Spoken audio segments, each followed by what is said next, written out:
જય સ્વામિનારાયણ. હું કૈલાસબેન ઘોઘારી બોલું છું અને હરી કિચનમાં તમારું સ્વાગત કરું છું. તો આજે આપણે નવી રેસીપીમાં બનાવવાના છીએ કેનેડાના ખાટિયા ઢોકળા. તો કેનેડાના ખાટિયા ઢોકળા કેવી રીતે બનાવવા હું આજે તમને બતાવીશ. તો કેનેડાના ઢોકળા બનાવવા માટે મેં અહીંયા 1 વાટકો ચોખા લીધા છે અને 1 વાટકો ચણાની દાળ લીધી છે અને 1 વાટકો મગની દાળ લીધી છે, 1 વાટકો મસૂરી દાળ લીધી છે, અડધી વાટકી આપણે અડદની દાળ લીધી છે. અડદની દાળ આપણે થોડીક જ નાખવાની, એમ કેવા પ્રમાણે આટલી. તો આપણે બધી દાળને એક તપેલીમાં લઈ અને મિક્સ કરી દઈશું આ રીતે.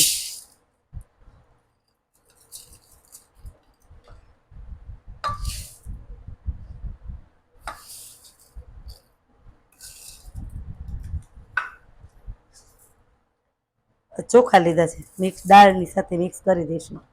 હવે એકદમ સરસ રીતે હાથથી આ રીતે મિક્સ કરી દેવાનું આ રીતે. હવે આપણે આમાં પાણી એડ કરીશું. હવે 3 થી 4 પાણીમાં આપણે ધોઈ લેશું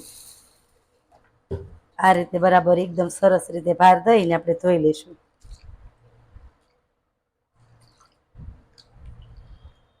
આ પાણીને કાઢી હવે પાછું પાણી એડ કરીશું.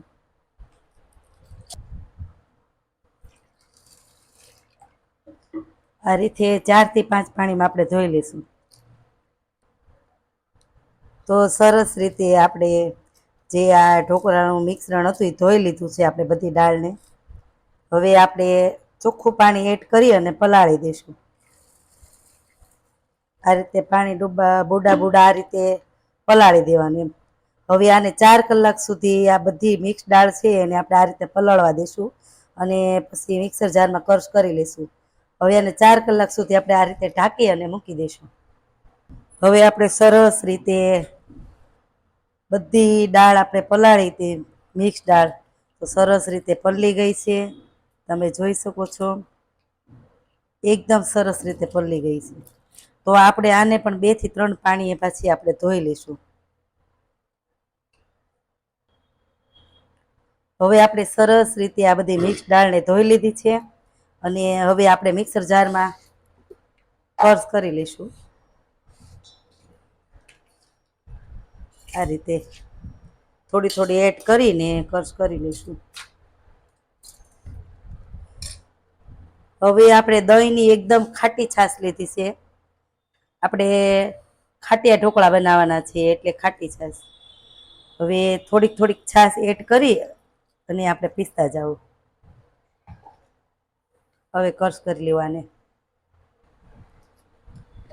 હવે સરસ રીતે આપણે મિક્સ દાળને એકદમ સરસ રીતે ક્રશ કરી લીધી છે.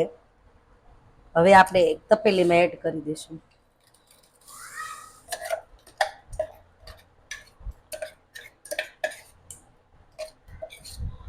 એટલે એકદમ બહુ ઝીણું નથી કરી નાખવાનું, એમ આ રીતે દરદરું રાખવાનું છે.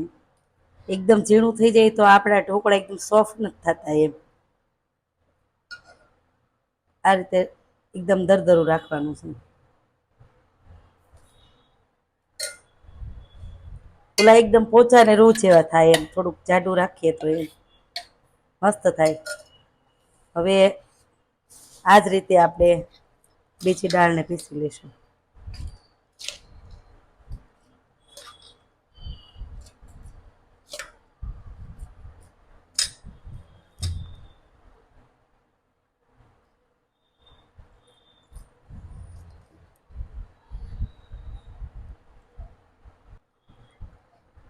હવે આપણે ખાટિયા ઢોકળાનું સરસ રીતે મિશ્રણ તૈયાર થઈ ગયું છે અને સરસ રીતે ક્રશ કરી લીધું છે.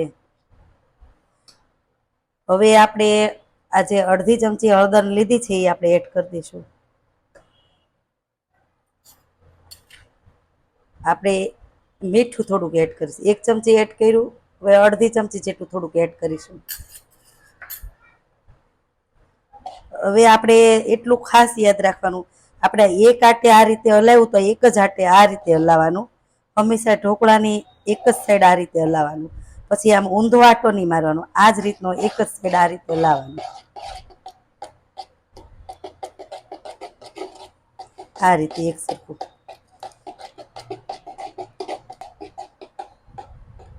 હવે સરસ રીતે આપણે ઢોકળાનું મિશ્રણ તૈયાર થઈ ગયું છે.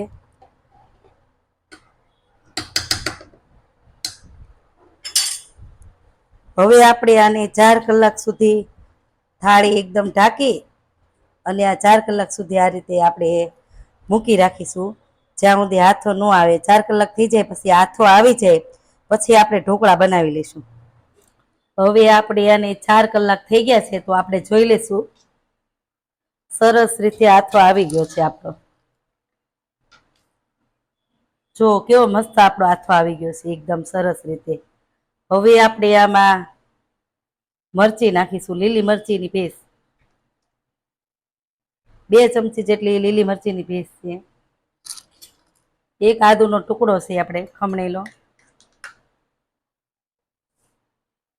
બેકિંગ સોડા 1 ચમચી. 1-2 ટેબલ સ્પૂન જેટલું તેલ એડ કરીશું. હવે આપણે એને બરાબર સતત હલાવશું આ રીતે.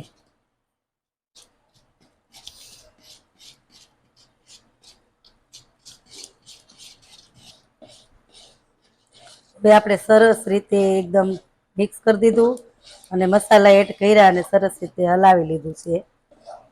હવે આપણે ઉપરથી થોડાક ધાણા એડ કરીશું આમાં.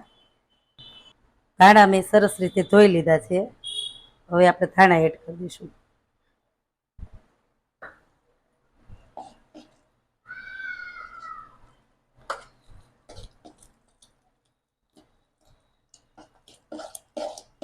હવે સરસ રીતે હલાવી લીધું છે.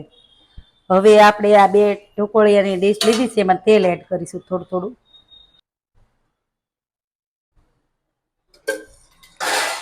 આ રીતે તેલને પહેલા લગાવી લઈશું. બંને ડીશમાં આ રીતે થોડું થોડું. હવે આપણે જે આ ખીરું છે ઢોકળાનું એ આપણે પાથરી લઈશું આ રીતે.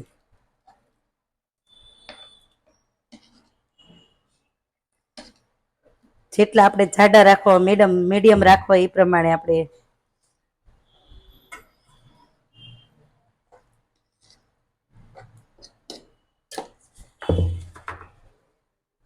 હવે થોડુંક ઉપરથી આ રીતે મરચું એડ કરીશું.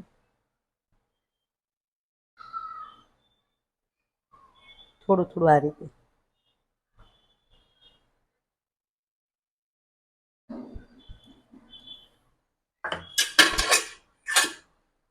હવે આપણે ઢોકળિયું ગેસ પર મૂકી દીધું છે. હવે આપણે ડીશું મૂકી દેવું આ રીતે સાણસીથી પકડી આ રીતે.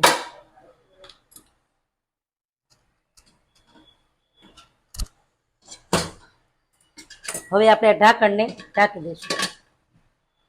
હવે આપણે ચડી જાય 15-20 મિનિટ સુધી રહેવા દઈશું. ચડી જાય એટલે લઈ લઈશું.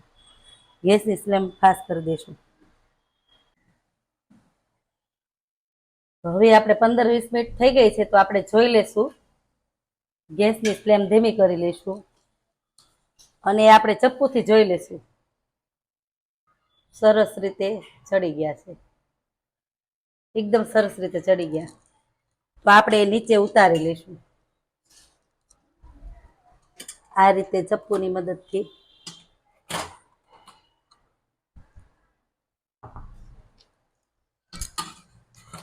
એકદમ સરસ રીતે ફૂલી પણ ગયા છે. આ રીતે બીજી ડીશને પણ નીચે ઉતારી લઈશું. હવે આપણે આને ઠરવા દઈશું. 10 મિનિટ સુધી આપણે ઠરવા દઈશું. ઠંડા પડી જાય એટલે કાપા પાડીને આપણે કાઢી લઈશું. હવે આપણે 5-10 મિનિટ થઈ ગઈ અને ઢોકળા ઠંડા પણ પડી ગયા છે તો ઉપરથી થોડુંક તેલ એડ કરશું. આ રીતે તેલ એડ કરીશું. તેલ આપણે આખામાં પાથરી લઈશું આ રીતે ને પછી આપણે કાપા પાડી લઈશું.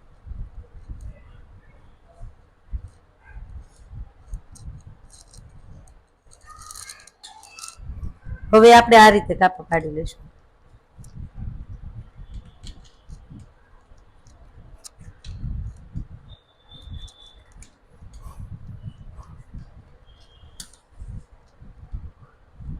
તમારે જેવડી સાઈઝના રાખવા હોય એવડી સાઈઝના કાપા પાડવાના એમ.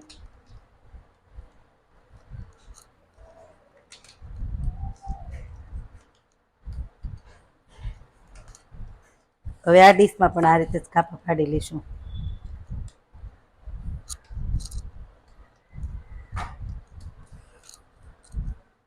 હવે આપણે કાપા પાડી લીધા છે અને હવે આપણે ઢોકળાને કાઢી લઈશું આ રીતે સરસ રીતે.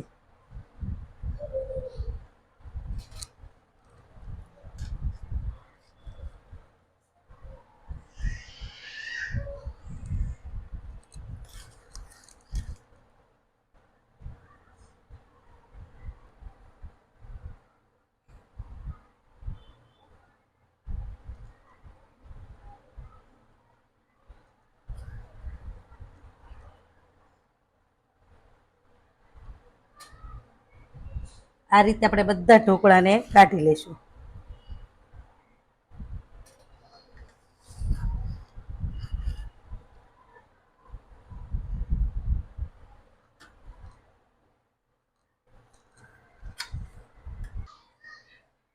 તો સરસ રીતે આપણે કેનેડાના ખાટિયા ઢોકળા તૈયાર થઈ ગયા છે.